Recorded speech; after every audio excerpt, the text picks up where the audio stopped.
In today's video, we're talking C6 Z06 LS7 heads. That was a major topic of discussion in the comments in my last video where I explained all the benefits and why everyone should buy a C6 Z06 while they still can. But today, I'm gonna get an oil change, fix the alternator, which I will explain later in the video, and talk with some mechanics who know exactly what they're doing with these heads. Now, these heads have been addressed. I've got dart heads. We can get into that throughout the video. This car makes 640 wheel horsepower or 740 crank horsepower. So let's give it a full cold start. I'm gonna blow up my left eardrum. Hell yeah, brother. Oh, oh, oh, oh, yeah!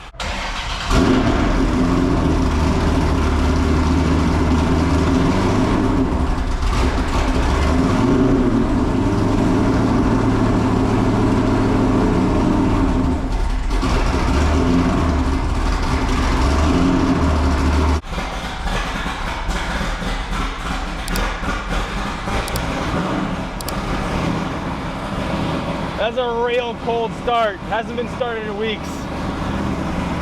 Woo.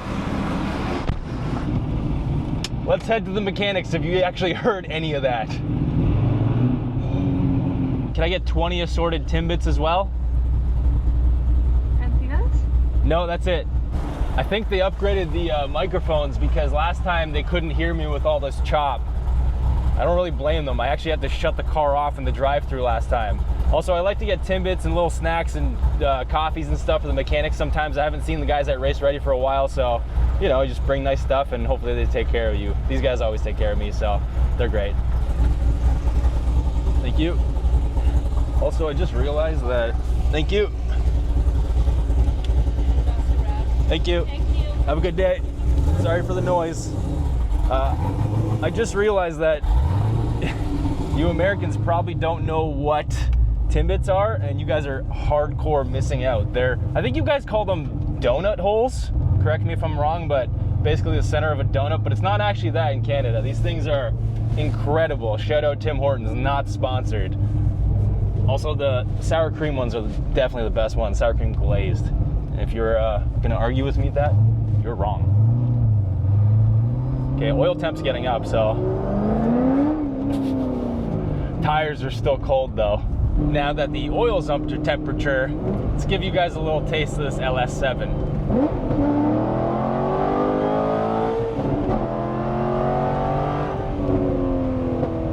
God damn, do I love this car. Oh.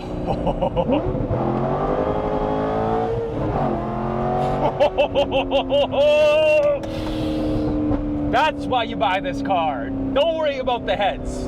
We'll talk about that real soon. God damn, does this thing pull.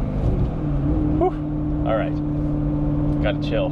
So I just got to Race Ready Garage, and here's Nigel. Nigel's one of the mechanics here. I'll also introduce you to Dave in a second, but Nigel, before you drive my car inside for the oil change, I would like you to pop the trunk and then check it out. I got this all set up for you as a true Corvette driver.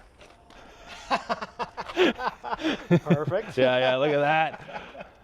All right, so we got some Motul 300V. I'm using this stuff to change the oil with, so it's 10W40. It's worked great for me before. Thank you, Motul, for hooking that up, and Air Monarchs, just in case my other Nikes get dirty. So, all right, start this thing up. Right. Start this thing up, Nigel, so the people can hear from the outside and I can go deaf.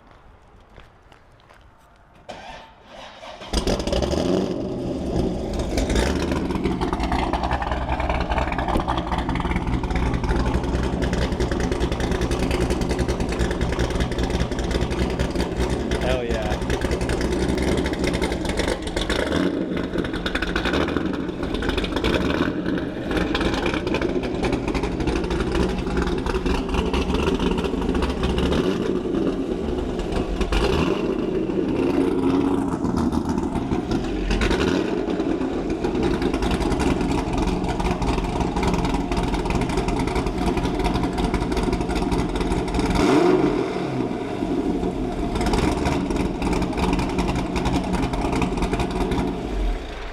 Also, I brought you guys some Timbits. Appreciate it. Yeah, here you go. Thank This, you, this is currency in Canada for those that don't know. Absolutely. All right, so they got some wild cars in here. Dave's working away on, I don't even want to talk about that, but there's a donk in here, which is so sick. And then there's some wild other C6s, race cars, Dave's C7, and then there's another ZR1 back there as well, and then a C6 as well. But today, we're gonna work on my car, do a quick little oil change, do a pulley change on the, not the supercharger, because I don't have one yet. Not yet. On the alternator. And then we're also gonna talk to Nigel, these guys are experts, about the head issue. Step 1, disconnect the battery. Always for an oil change. Yeah. And then when you reconnect it, it does the beep, beep, beep thing. Oh yeah. The damn horn won't stop going on these cars.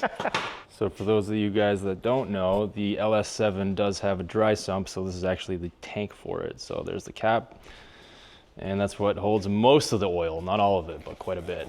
Oh wow, look at the service. Mr. Sparkle and Shine. That's not Windex. All right, Nigel, what are the steps of this oil change? Drain plugs. How many drain plugs? 2 drain plugs, 2 dry sump lines. Don't forget the dry sump lines. Yeah, so some people don't know this, but there are 2 normal drain plugs which drain the regular pan, but then you also need to remove the other 2 lines which then drain this big old tank. And apparently some mechanics don't know that. Right, Nigel? We're not gonna name names. It's seen it once or twice. And those are the lines you're talking about. Yes, sir. How many liters of oil does this thing take, roughly? It takes around 9, sometimes a little more. Yeah, okay, so let's call it 8 to 10, Yeah. roughly. Yeah, and when you're draining it like this, you're gonna get 4 to 5 out of the engine, but the remainder of the oil is left in that dry sump tank. Yeah. So if you just do the 2 drain plugs, leave the dry sump lines on, when you go to fill it with the recommended amount of oil, you're gonna end up with 13 or 14 liters in there. And that's a bit of a problem. Yeah, it's generally the same thing every time. It'll fill the PCV lines, fill the intake with oil. Generally not gonna cause significant damage, but it's gonna smoke a lot and require quite a bit of cleanup. Would I have extra cooling on track? You'd have extra smoking. All right, so don't do that. No. So while the oil is draining, job number 2. So there's the alternator, and we're swapping the pulley on it, right? Yep. So we're putting a fixed pulley in. My understanding is that some of these years had clutched pulleys versus fixed pulleys. So some of them are alternating all the time and some of them are alternating some of the time. Yeah. Okay. Basically, if you're decelerating, there's a one-way clutch in there. Yep. And it stops basically spinning the alternator. But on big, high power, especially naturally aspirated cars like this, with the big choppy cam in there, it's really, really hard on that one-way bearing. So the bearing ends up just slowly failing over time, which obviously we had a mild issue with last year. So we've already replaced this alternator, I think, twice. Yeah. So the alternator is good because I was getting a service charging system warning. Yeah. We've now cleared that with the additional of that little, that ground wire, basically, right? Yeah, so the LS7s, again, it's more than naturally aspirated, big power builds. Yeah. They really wreak havoc on alternators. We've seen every kind of failure that you could think of, from PCMs to the alternator itself. They also have an issue with the alternator power line generally runs right along here.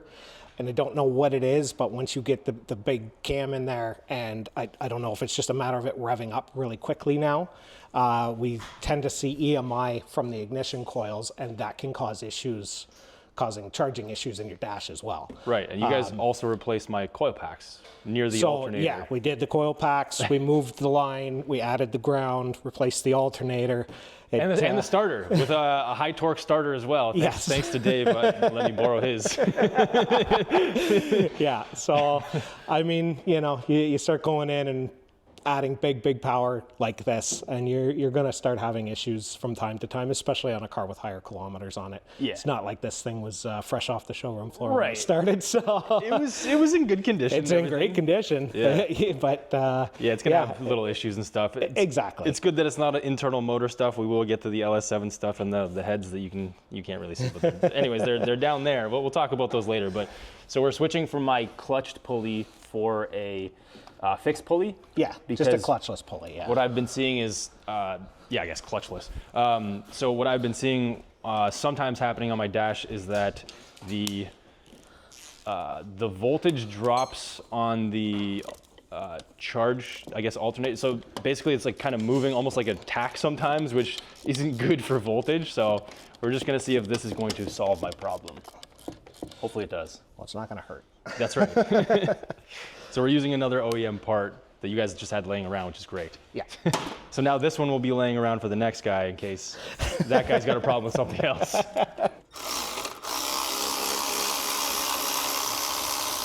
Do you have to take the whole alternator out to do this, or is it just easier if you do that? Yeah, it's kind of, there's a special tool to remove this style of pulley. Okay. The new one going on is just a regular nut. Okay. But it's a lot easier to do this when you can get a bit of leverage on the ground. Nice. And I don't like having Yep. big wrenches over these fenders. So.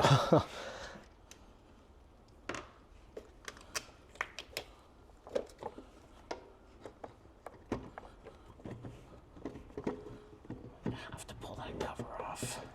Oh yeah. Can I get it off for you? We're gonna have to move it. There we go. I can't get it out. That's fine like that. Okay. There we go. Perfect. Nice and easy. That's the one thing they did is make it easy to remove. If you watch where it's spinning inside there. Oh yeah, it just like catches and Yeah. interesting. So you're gonna need. Oh yeah, okay. So it's some kind of weird. Wow. Yeah, so you hold the inside. What do you even call this? Just the GM special tool. Yeah, yeah. It almost looks like Torx or something like that, but not quite. Yeah, well, the inside is Torx, and then the outside is, that's more like the European, I don't know what they are, 12 or 16 star or okay. whatever, but these Oh, are yeah. just specialty for these things. So. Got it. Oh yeah, so the inside goes Torx and the outside has like little threads on it. Yeah, Oh, okay. that goes in, that goes over, separate the two. Nice. The new one goes on a little easier. And this is why I bring my car here and I don't try to do this myself. The oil change I could do myself, but it's more fun to come here and talk to these guys. And then I got to dispose of 10 liters of oil. Thanks, guys.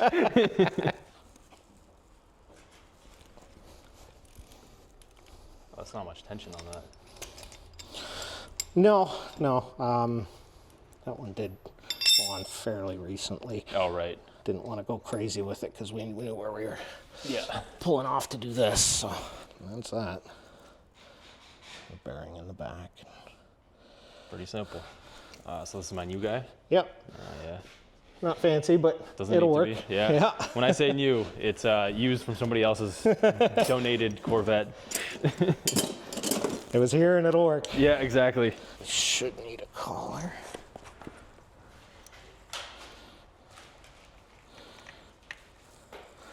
Just use red. I never want this to come off. Oh yeah, it's way easier. It's just a regular old bolt. Yeah. Okay, so Nigel actually did use red now. So we switched it out. And Let's do this once. we actually don't want this to ever come off. And if we need it to come off, we get a new alternator. That's right.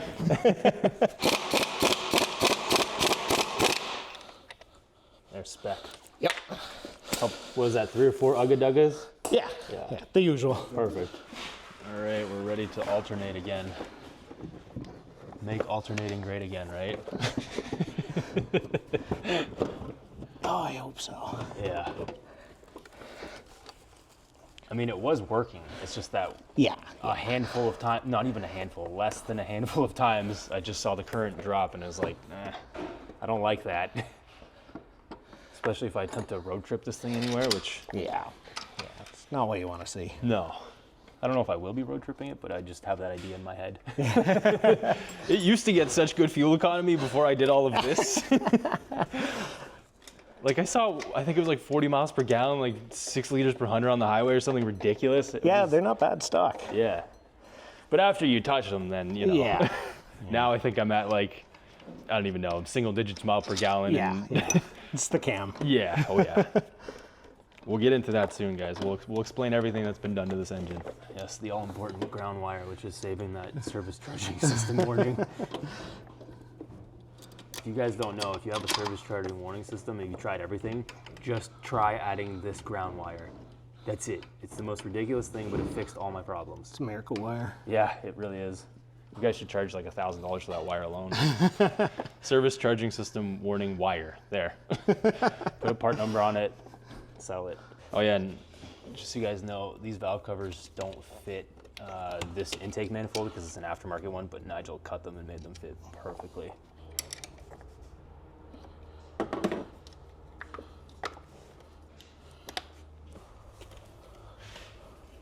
Looks straight.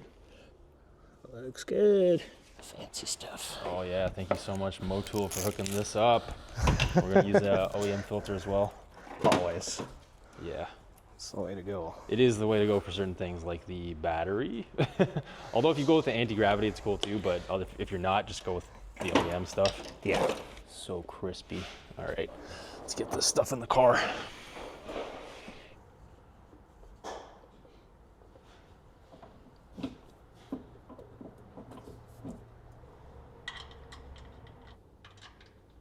Alright, so we're putting in the fresh Motul 300V 10W40. And we gotta, how many are we gonna do of these before we check the oil level? I'm gonna check the tank at 6, because sometimes if you get a little air pocket, it doesn't want to drain the tank. Gotta crank the car over to get the oil moving. And then usually we start with 8, let it run for a bit, and see what we need from there. That's good. And we got a dipstick on one of these, right?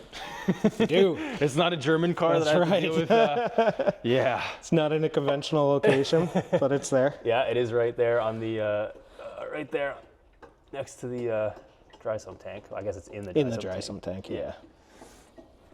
Yeah. Some of my German cars, the E55, you actually have to buy an aftermarket dipstick if you want to check it yourself. Otherwise, you have to go through the gauge cluster.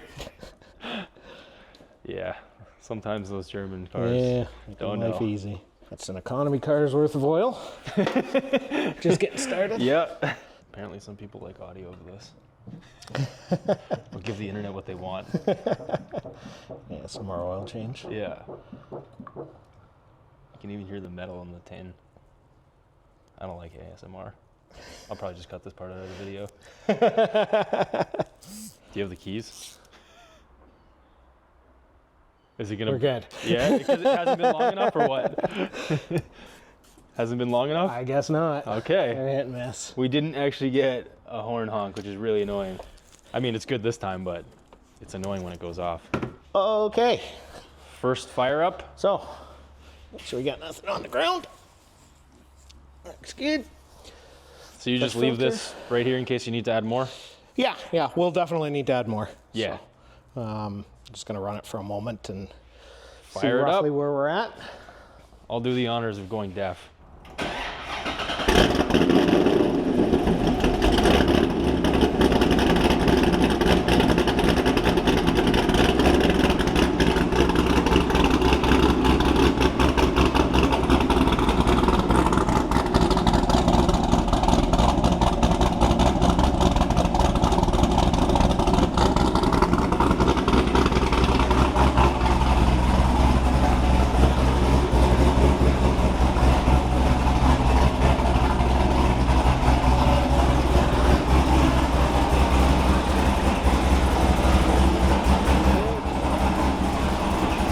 No service charging warning. No,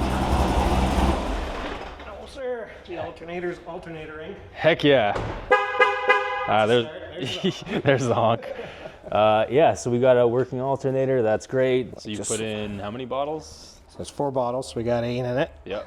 We're further up than we usually are with these, but again, this is an early car, so it doesn't have the second tank down there. Ah, later years, what, like 2010? 11? 8, I think they started. Oh, wow. Whenever they switched, yeah, basically when the LS3 came out. Okay. Yeah, they kind of changed a bunch of stuff around, like the Grand Sports got the same oiling system as that. Right. So there's the main tank and then another smaller tank down on the side. Okay. So that looks good for now. We're just gonna run it, put it outside, come up the temperature, let it sit for 5 minutes, the usual dry sump procedure. Sounds good. See where we're at.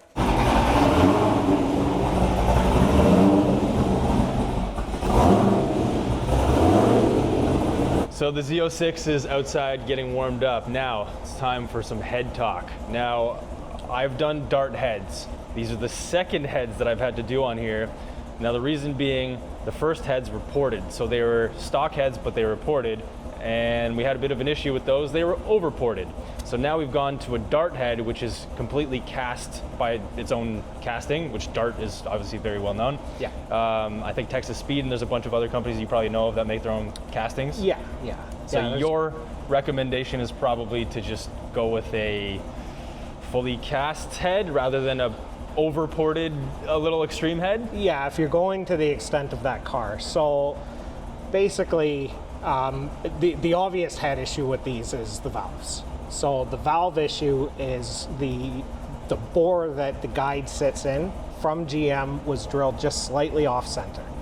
It's not on all the heads. Basically, half the heads were made in Canada here, half the heads were made down in Mexico. One of the two assembly plants got it wrong. We have no way to know which. There's no markings on the head to be able to determine where they came from. And we basically just recommend replacing the heads if you have an LS7 that hasn't had the repair done. Not replacing, repairing. Okay. So there's a couple different repairs. Basically, you can leave the powdered metal guide in there and re-drill the hole centered, and then there's a bronze insert that goes in. Okay. Alternatively, brass I should say. Alternatively, you can do overboard guide hole, or like the actual guide, like the bore for the guide itself. Yep. And then oversized guides, and they'll be centered now. Okay. And that's the aftermarket guides going in. Yep. So either or works fine. It doesn't really matter. One of them needs to be done. We've seen cars start to develop the issue, like the play in the valves, as high as 70,000, 80,000 kilometers. We've seen valves drop as low as 4,000 kilometers. So you really have no way to know. Even if you have your car checked and it's got, say, 40,000 on it, that doesn't mean it's not going to become an issue in the future.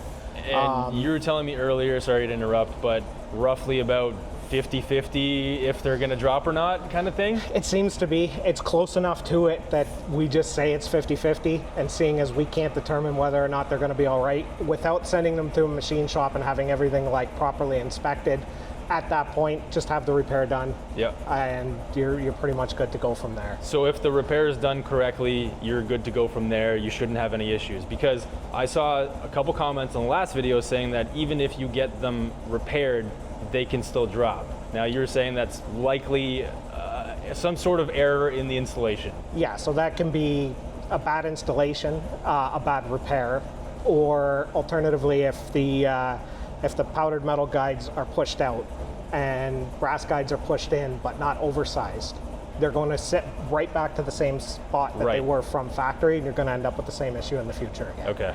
So now the second time around with your heads had nothing to do with the guides. No, it didn't.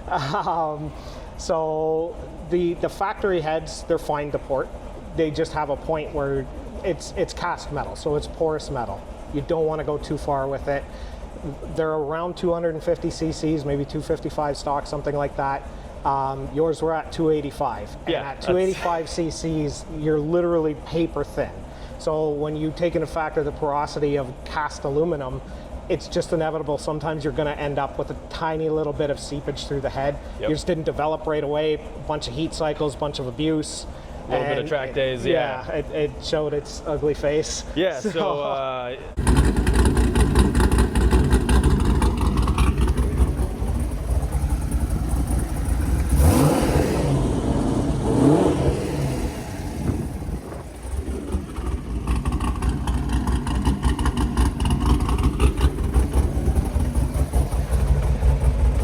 yeah, I had a little bit of coolant running through where it shouldn't be running, and I had a little bit of white smoke, and I called these guys and we're like, I thought my motor may have blown or a cylinder may have cracked, because apparently the LS7s also can crack cylinders. Yes, so they do have, I mean, it's the same block used from the 4.8 up to a 7 liter.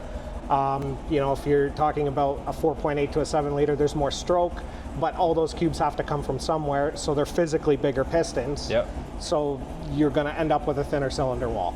That generally is fine for naturally aspirated cars. Not like we've never seen issues with them, but for the most part, they're good to go. But that's why we usually try to stay under the 650 wheel horsepower, especially with boosted applications. Just that extra heat and pressure in the cylinders, you're more likely to have a cylinder pop. Right. There is a fix for that. We can press in, well, we can't, but the machine shop can press in aftermarket sleeves. They're a stronger sleeve, and they generally just hold up from there. At that point, you could make one of these blocks good for 2,000 horsepower. And you guys would have experience with that, because what's the highest horsepower car, regardless of generation of Corvette, that you guys have had in here? 16 plus. 1,600 horsepower. Yeah, so, enough. To the wheels? No, to Crank. the wheels is probably in the 13 range. 1,300 like to the wheels. So, yeah, it's hard. Once you get up over 1,100 horsepower, dealing with wheel spin becomes very tough. And a lot of guys like to run big sticky tires on those cars, and they don't like the dyno as much. Right. We don't like pushing them as far because you're putting that contact patch on a very small area. Yeah. You have a big soft sidewall, so you can see a bubble start to move around the tire. So it becomes an issue at higher horsepower levels. It's doable. Yep. It's not our favorite thing to do, but we'll do it. So my car is essentially like a stage 4 kind of thing. So I guess, I don't know where the stages differ, but I've got an intake manifold, which kind of takes it to that next level, and then headers, basically everything internally done. Top end only, haven't touched the bottom end. Yeah. So it's like technically, I guess, what is it, like a 600 horsepower package? 700 horsepower package, roughly? Between 7 and 750. I mean, yours is probably north of 740 at the crank. Yeah, so it's hard to say exactly. We were having a little bit of wheel spin on the dyno. Yeah, so sorry to interrupt again, but I do want to, I haven't introduced Dave formally because Dave doesn't like to be on camera, but Dave's the wizard over there who actually tuned my C6, and so it made 629 to the wheels, but it spun from 7,000 or from 6,000 to 7,000. So in that higher RPM band, that's where you're going to make a lot of power. Like, so when I say I make 640 to the wheels, I'm not lying, because there's at least 10 horsepower in that last 1,000 RPM. Yeah, it's not like we saw a significant amount of wheel spin, but you can see it's there.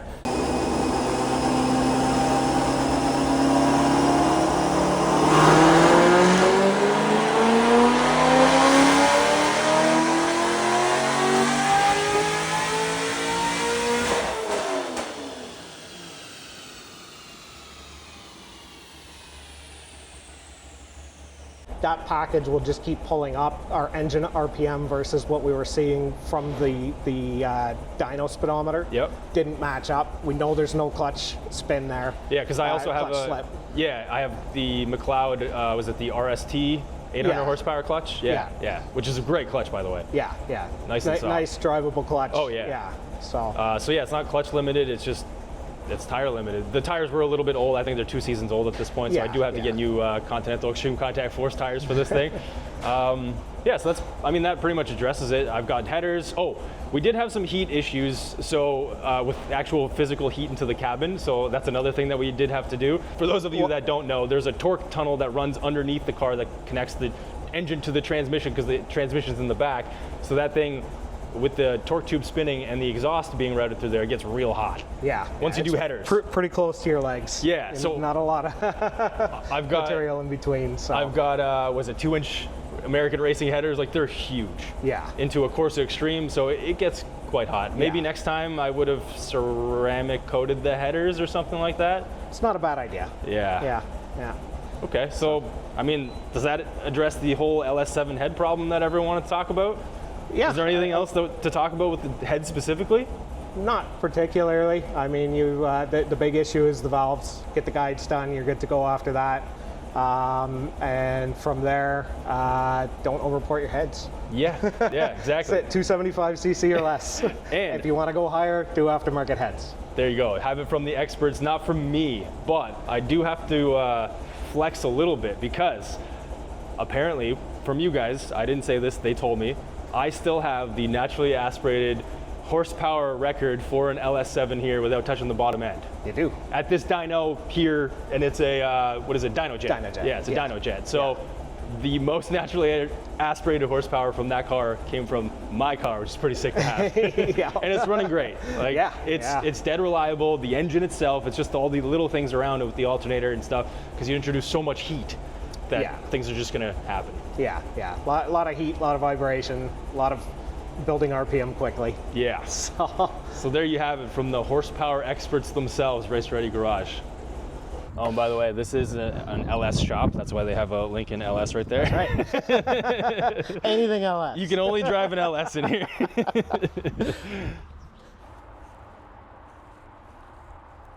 We good? Perfect. Heck yeah. Right where we want it. All right, well, thank you, Nigel, for all your service. I took his microphone so he can't talk. I just paid my invoice. All right, see you later. Huge thank you to Race Ready Garage. You guys only charged me for 1 hour of labor because I just needed an oil change, and the chat was for free, so thank you. And the pulley was for free because they had it laying around. I really appreciate it. Such good guys. What a great place to get your Corvette service. These guys book up for months. If you want your Corvette or any LS-based car serviced by these guys, definitely start calling now for next year potentially. So I hope this answers everything with the LS7 valve drop issue, the valve guide issue. Nigel knows exactly what he's talking about, so does Dave. So these guys are the legitimate experts. You guys rightfully called me out for not addressing it in the C6 Z06 best car you can buy one right now video.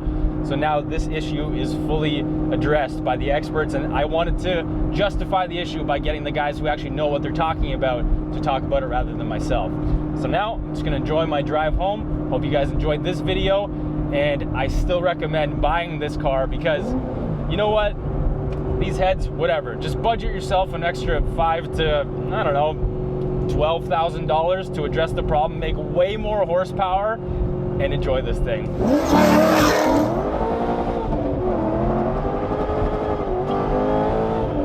I literally can't even floor it, it's so fast. God, this car is ridiculous. They will never make anything like this again. Just get yourself some good heads and, man.